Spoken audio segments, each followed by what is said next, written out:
Hey guys, today I'm going to go over my process of how I blend Prismacolor pencils, as well as how I choose what colors I want to use. Let's get started. Before you start coloring, it's important to assess the color scheme of the reference photo. It could be cool toned, which would call for a lot of purples and blues, or like in this case, warm toned, which would use a lot of yellows, oranges, and pinks. This picture also has greens mixed into the skin tone from reflections from her outfit. It's important to notice the variety of colors in the skin for the specific reference photo you're using because it ends up looking more realistic when it's finished.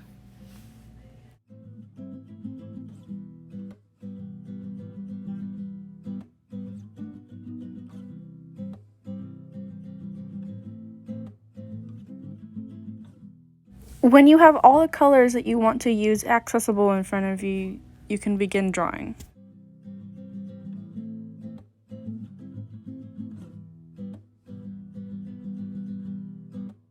Before I put color down, I like to lighten my outline with the kneaded eraser.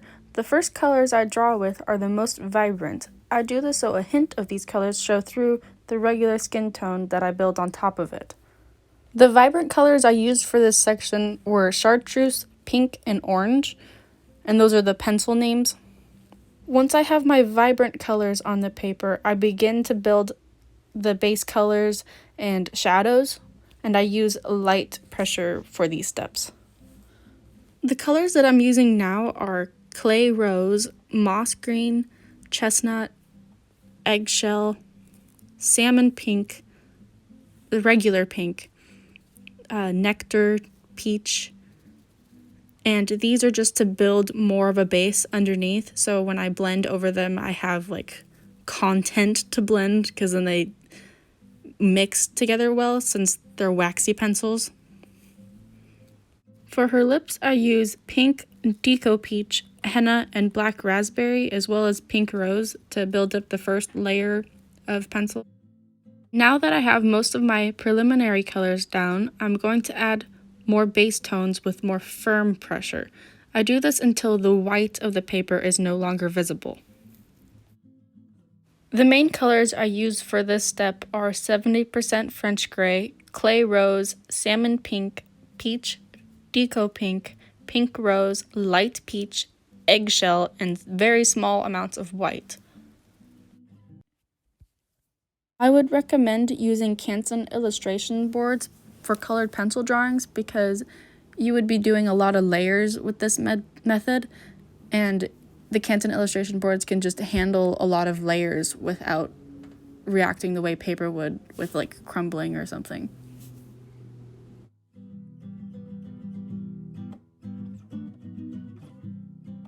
Here I'm going back over her lips with the same colors from before. I'm just using more firm pressure, and here I'm just making it extra saturated, and then I'm going back to refine a lot of the features and details in her skin.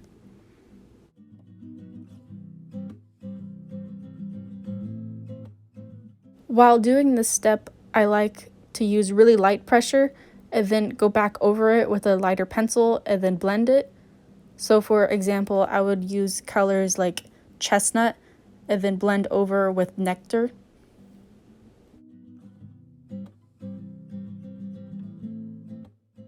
During this step, I also like to re-establish where my vibrant colors were. Like here, I established the green reflex from her shirt and then added more pink and orange.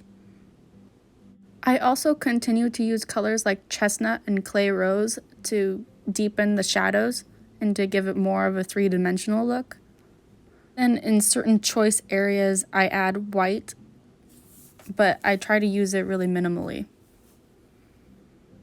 Now I'm going back to detail her lips. I keep the pencils very sharpened during this step, but on a more blunt setting since my sharpener has a range. It's an electric sharpener. I'm using the colors Deco Peach, Pink Rose, Henna, and Black Raspberry, and very small amounts of Crimson Lake.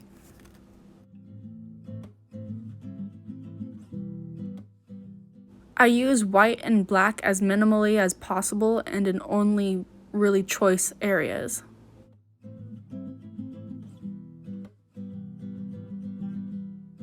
Here I'm fine-tuning my details with last-minute changes, and if you guys have any questions, feel free to ask me in the comments. I'll try to respond.